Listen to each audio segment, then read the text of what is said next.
जय श्री वृंदावन श्री वन चल जय जय राधा वल्लभ श्री हरिवंश राधा वल्लभ श्री हरिवंश श्री वृंदावन श्री वन श्री वृंदावन श्री वन जय जय राधा वल्लभ प्यारो हरिवंश राधा वल्लभ प्यारो हरिवंश प्यारो वृंदावन प्यारो वन चंद प्यारो वृंदावन प्यारो वन जय जय राधा वल्लभ हित हरिवंश राधा वल्लभ हित हरिवंश हित वृंदावन हित वन चंद हित वृंदावन हित वन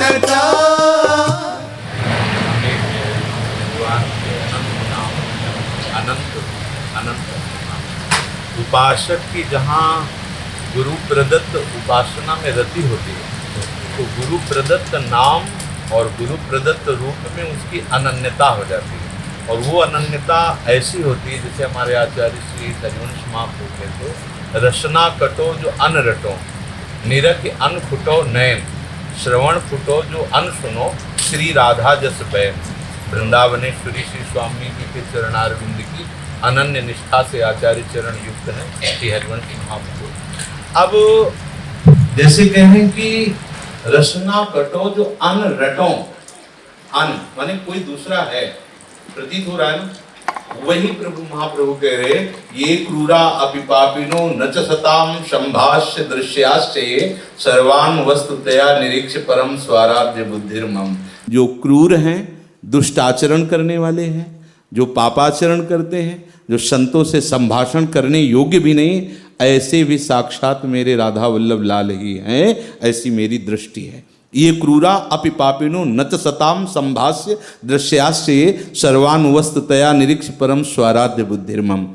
तो अन्य की तो कोई गुंजाइश ही नहीं है क्योंकि वो कह रहे हैं कि चाहे क्रूर हो चाहे दुष्ट हो चाहे पापात्मा हो ये केवल मायाकृत लीला है मेरा प्रभु ही सब रूपों में है। लेकिन प्रेम में एक ऐसी अनन्यता जागृत होती है कि उसके आगे फिर उसे कुछ सुहाई नहीं देता। जैसे इसमें कह रहे रसना कटो जो अनरटो राधा और श्याम के सिवा हमारी जिह्वा से अगर कुछ निकले तो मेरी जबान कट जाए।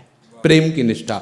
अब हमें क्या करना है कि जैसे आप श्री राम स्नेही संप्रदाय में प्रभु श्री राम नाम के प्रति आसक्ति धारण करते हैं तो जहाँ भी अपने आराध्य देव की नाम महिमा की बात आवे तो हम बोलें राधा आप वहाँ लगाओ राम, क्योंकि प्रभु के समस्त नाम समस्त शक्तियों से संपन्न है। कोई भी प्रभु का नाम न छोटा होता है और न कोई प्रभु का नाम बड़ा होता है क्योंकि उन्हीं प्रभु का नाम है। प्रत्येक अक्षर में ब्रह्म तत्व भगवत तत्व विराजमान है। जैसे शास्त्रों में वर्णन हुआ आ तो का खा गा सब में आ तो ब्रह्म सब में विराजमान है। तो जब हमारे प्रभु का नाम कोई भाव से उच्चारण करता है तो किसी भी नाम से प्रभु के अनंत नाम है। जैसे शास्त्रों में अलग अलग उपासना पद्धतियों से नाम की महिमा का जागरण।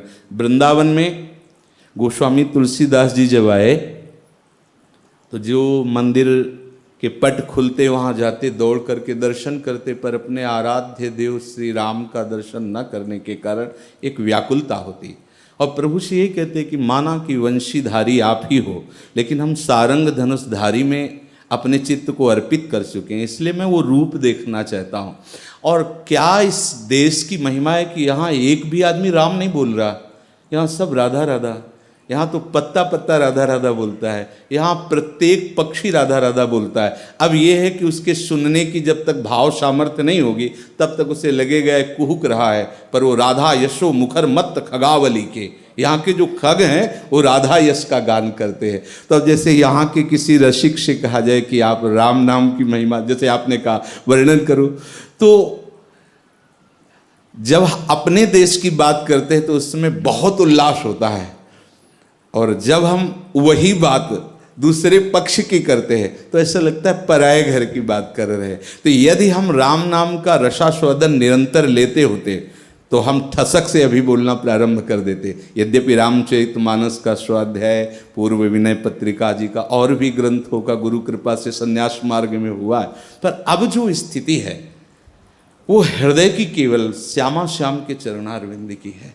अब जो भी नाम है, जो भी लीलाएं, जो भी रूप है, अगर हम अपने प्रभु श्यामा श्याम का गान कर रहे हैं तो उसी में सिया राम का जो सोच लेना चाहिए, उसी में भाव। अब जैसे कोई प्रभु राम का चरित्र सुनावे, या हम ही ने जैसे विभीषण जी की शरणागति की चर्चा की, तो उसमें जब विभीषण जी की शरणागति कर रहे हैं तो विभीषण के भाव में और सामने श्यामा श्याम वो पहुंच रहे राम जी की शरण में, तो अपने श्याम, अपने आराध्य देव जो गुरु प्रदत्त है उसमें पूर्ण तन्मयता करने के लिए अहमता और ममता का समर्पण आवश्यक है। जब तक हमारे शरीर में अहम बुद्धि है और भोगों में मम बुद्धि है कि मैं भोगता हूँ, तब तक भगवत राज्य में उस उपासक का प्रवेश नहीं होता। वो विचरण करता रहता है इसी प्राकृतिक देश में। अप्राकृतिक चिदानंद भगवान की लीलाओं में प्रवेश पाने के लिए अहमता और ममता का पूर्ण समर्पण, चाहे वो ज्ञान में हो चाहे वो भक्ति में हो। ज्ञान में जो अंतःकरण में मलिन मय स्फुरित होता है शरीर को लेकर, उसको स्वरूप में लय कर दिया जाता है, और भक्ति में इसको प्रभु के दासत्व से युक्त कर दिया जाता है। आत्मस्वरूप प्रभु और ये अंतःकरण में स्फुरित होने वाला मैं दास, यद्यपि अभेद होने पर भी भेदभाव स्वीकार करके सेवक स्वामी की भाव से इनकी आराधना में तन्मयता प्राप्त की जाती है।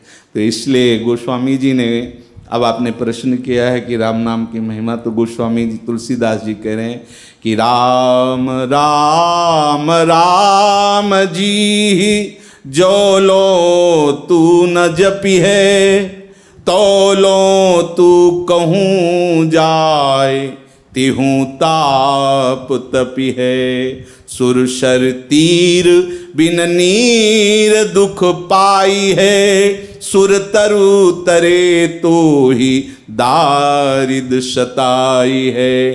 गोस्वामी जी कह रहे चाहे तू जहां जा, चाहे जितना प्रयास कर, बांधवे के छोड़वे के जतन विशेष बांधे जाएगो, वो है विष भोजन जो सुधा सानि खाएगो।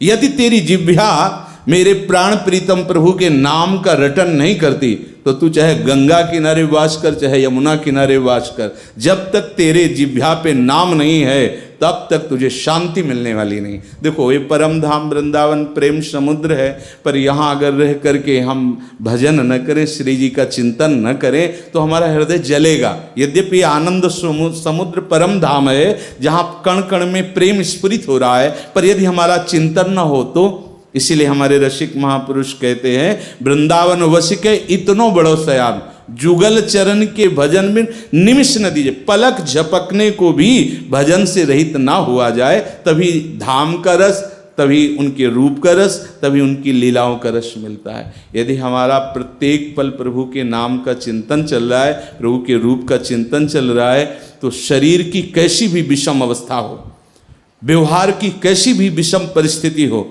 उपासक के आनंद में फर्क नहीं पड़ सकता।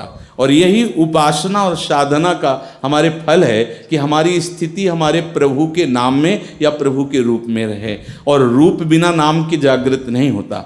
अगर नाम का स्मरण नहीं है और कोई अन्य साधनाओं के द्वारा चाहे कि हमारे हृदय में प्रभु का रूप स्फुरित हो जाए तो असंभव। पूज्य भाई जी महाराज श्री हनुमान प्रसाद पोद्दार जी, पूज्य राधा बाबा, यहाँ पंडित गया प्रसाद जी गिरिराज जी में विराजमान ब्रजमंडल के बड़े बड़े महापुरुषों ने नाम के बल से नामी के प्रेम को प्राप्त कर उनकी लीला में प्रवेश पा लिया। अगर नाम नहीं चल रहा है तो धामवास से कल्याण तो हो जाएगा, इसमें कोई संशय नहीं। धाम की महिमा, जैसे काशी में अगर शरीर छूटे तो भगवान महादेव जी उसे तारक मंत्र प्रदान करके परम पद में आरूढ़ करते हैं, ऐसे यहाँ प्रियाजू की सहचरियों का शासन है। ये वृंदा सखी के द्वारा शासित वृंदावन देश है।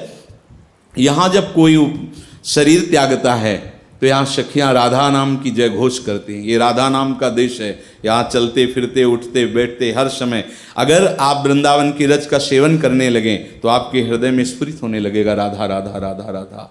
यहाँ राधा नाम की महिमा कण कण में व्याप्त है। कोई ऐसा नहीं कि बिना यहाँ राधा बोले रह सके। ये देश है, ये राधा रंग से रंगा हुआ देश है। कोई किसी भी संप्रदाय का हो, किसी भी उपासना को, उसे बोलना पड़ेगा जय जय श्री राधे, क्योंकि हमारी स्वामिनी जी का महल है। इस महल में जो वास करते हैं यहाँ का रंग चढ़ता है। तो कितना भी पापात्मा जीव यदि धाम वास करे तो यहाँ की सहचरियाँ उसे राधा नाम सुनाती है और वो श्री जी के समीप प्राप्त होता है। पर वर्तमान का आनंद हमें चाहिए।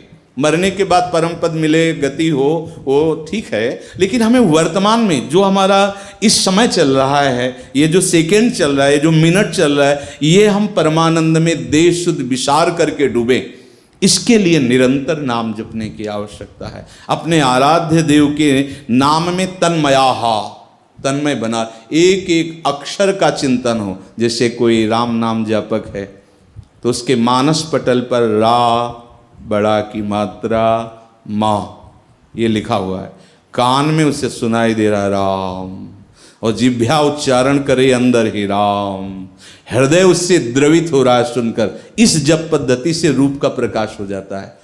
अगर कहीं सकामता है तो पहले जप उस सकामता का नाश करता है, या तो उचित भोगों को भुगा करके या उनसे विवेक के द्वारा वैराग्य दिला करके पहले कामनाओं का नाश होता है। फिर अपने आराध्य देव के प्रति अनुराग की वृत्ति उदय होती है, जो अन्य आकांक्षाओं का, मोक्ष पद आदि का भी तिरस्कार करने वाली होती है, अनुराग की वृत्ति। वो अनुराग की वृत्ति फिर आराध्य देव को आकर्षित करके सामने उपस्थित करा देती है। जो प्रभु सर्वत्र व्याप्त हैं उनको विवश होकर उपासक जिस भाव की भावना करता है वैसे रूप धारण करके प्रकट होना पड़ता है। नाम में बड़ी सामर्थ्य है।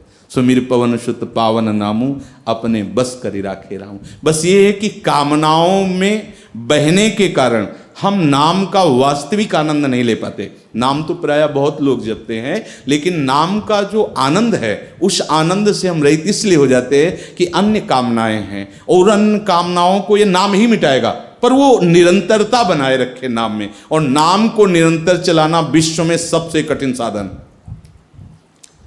कोई भी व्रत रह सकते हो, तपस्या का निर्वाह कर सकते हो, और भी कष्ट सह सकते हो, लेकिन निरंतर नाम जपना तभी हो सकता है जब गुरु कृपा कटाक्ष है। भजन न होई संग बिनु, भजन बिना नहीं प्रेम। अगर गुरु कृपा कटाक्ष नहीं प्राप्त है तो वो मार सही नहीं सकता नाम की। पहले नाम की मार होती है, हृदय जलता है, विकल होता है, वासनाओं की उभाड़ होती है मन में, और उसको वही सह सकता है जो गुरु अंकुश में है। नहीं, उसी समय उसके सामने ऐसे माया के आकर्षण फेंके जाते हैं, शब्द स्पर्श रूप रस गंध के, कि उपासक उस जलन को मिटाने के लिए जहां उधर दृष्टि की ता नाम छूटा, अन्य जगह जहां महत्व बुद्धि हुई नाम छूटा। और यही तो चाह रही थी, जो भ्रम है, माया है, वो यही चाहती कि आपका निरंतर नाम न हो। और जब नाम चलता है तो नाम मन को प्रतिपल मारता है। देखो, कोई भी निरंतर नाम की तरफ दृष्टि रख के देखो क्या दशा आती है। आपका हृदय इतना विकल होने लगेगा कि आप चिल्ला के रो पड़ेंगे, प्रभु अब नहीं जिया जाता आपके बिना, प्रभु अब आपके बिना नहीं रहा जाता। वो विकलता नाम से प्रकट होती है, चाहे स्वरूप बोध की हो और चाहे भगवत रूप साक्षात्कार की हो, दोनों एक ही बात है। गोस्वामी जी कह रहे, मम दर्शन फल परम अनुपा, जीव पाओ निज सहस रूपा। भगवान श्री राम के श्रीमुख के वचन। यदि भगवत रूप का दर्शन होता है तो स्वरूप का अनुभव हो जाता है। यदि स्वरूप का अनुभव होता है और वो आकांक्षा करता है रूप दर्शन की, तो निश्चित प्रभु से रूप का साक्षात्कार कराते हैं। इसलिए निरंतरता अहमता और ममता के समर्पण से ही होती है। एक अहमता ममता ये जग में है दुखदाई, ये जब श्री जी की ओर लगे तो होत परम सुखदाई। जब प्रभु की तरफ लगे तभी ये परम सुख का अनुभव कराती है। पर प्रायः अहमता ममता को समेट नहीं पाते। गुरु कृपा के बिना उसे समेटा नहीं जा सकता। जितना हम समेटने की कोशिश करते हैं उतना ये फैल जाते हैं। जितना हम ऐसा लगा कि हम निकल गए, लेकिन जब लौट के देखा तो उसी दलदल में पाया। ये मना स्थिति होती है सबकी, बिना गुरु कृपा कटाक्ष के इस मार्ग में आगे नहीं बढ़ा जाता। जो भगवत प्रेमी संत महात्मा जन हैं, इनके चरणों का आश्रय लेकर उनकी आज्ञा अनुशासन में जब भजन करते हैं तो हमारा मन फिर इस पर विजय प्राप्त कर लेता है। निराकार में नाम का कहीं भी किसी भी मार्ग में चलिए, देखिए निराकार का साक्षात्कार करने वाले भगवान शंकर से बढ़कर कोई ज्ञानी नहीं है। और वही निराकार उपासना की स्थापना करने के लिए आचार्य शंकराचार्य के रूप में प्रकट हुई। कोई भी संप्रदाय हो, अगर निराकार उपासना कहे तो वो भगवान पूज्यपाद श्री शंकराचार्य जी के चरणों का आश्रय लिए ही होगा, क्योंकि मूल सबके शंकरम शंकराचार्यम भगवान बादरायणम, ये भगवत स्वरूप आचार्यगण प्रकट हुए। तो भगवान शंकर निरंतर नाम जपते रहते हैं। पार्वती जी कहती हैं कि रात दिन तुम भी तो जपते रहते हो उनका नाम। नाम कोई भी आप अनुभव करना चाहें वो सब अनुभव करा देगा। अच्छा, जितने साकार रूप दिखाई दे रहे हैं वो प्रकट में, इन सब में वो निराकार ही तो समाया हुआ है। अगर हम निराकार पक्ष में देखते हैं तो अंतर्यामी तत्व, सर्वव्याप्त परम तत्व, जिसे भगवान श्री कृष्ण कह रहे मत्ता परतरम नान्यत किंचिदस्ति धनंजय, इतना भी कोई और नहीं, मैं ही हूं। तो आप उस मय को आकार दे दीजिए वंशी विभूषित करान, या आकार दे दीजिए सारंग धनुषधारी, या आकार दे दीजिए गंगाधर शिव रूप, वही है, दूसरा नहीं है। पर उसको अगर समझना है तो उसके नाम का निरंतर, शनकादि जैसे महापुरुष निरंतर हरिशरणम हरिशरणम हरिशरणम। अब आप अनुमान लगा लीजिए कि ब्रह्म बोध की अगर कहीं भी विशुद्ध व्याख्या मिलेगी तो यही चारों कुमार वर्णन करते मिलेंगे। ऐसे ब्रह्म बोध कराने वाले महापुरुष निरंतर हरिशरणम हरिशरणम हरिशरणम। तो अगर ये कहा जाए कि ब्रह्मबोध संपन्न महापुरुष नाम जप नहीं करते तो मुझे लगता है अभी त्रुटि है, अभी त्रुटि है। क्योंकि ब्रह्मबोध संपन्न ही विशिष्टता से नाम जप करते हैं, क्योंकि उस नाम का रसास्वादन वो जानते। भगवान शंकर, भगवान शनकादि और जितने भी अभी वर्तमान युग के श्री पूज्यपाद उड़िया बाबा, पूज्यपाद श्री स्वामी राम सुखदास जी महाराज, कौन सा विषय है जो स्वामी जी की दृष्टि से चूका हो? चाहे वो प्रेम मार्ग हो, चाहे वो ज्ञान मार्ग हो, चाहे वो कोई भी मार्ग हो, लेकिन स्वामी जी प्रधानता इसी बात की देते थे कि आप इतना नाम जप करोगे तब हमारे सत्संग को समझ पाओगे। बिना नाम जप किए कोई ना तो साकार को समझ सकता है न निराकार को समझ सकता है। नाम ही निराकार है, नाम ही साकार है। जैसी भावना करो वैसे ही वो प्रकाशित कर सकता है। आप राम राम जप करो और प्रभु के स्वरूप का अनुभव करना चाहो, स्वरूप का अनुभव करा देगा। रूप का अनुभव करना चाहो, रूप का अनुभव करा देगा। नाम के बिना ना निराकार का अनुभव हो सकता है ना साकार का हो सकता है। भजन बिना छूटे नहीं जी। नाम जन्म और पास। जी ये चाहे विदार हो, जी। ये श्वासोश्वास। जी जी, श्वास श्वास सुमिरन करे दुविधा रहे न कोई। कबीरदास जी कहते हैं यदि श्वास श्वास भगवत स्मरण करे तो दुविधा नहीं रह सकती, निश्चित उसे भगवत प्राप्ति हो जाएगी।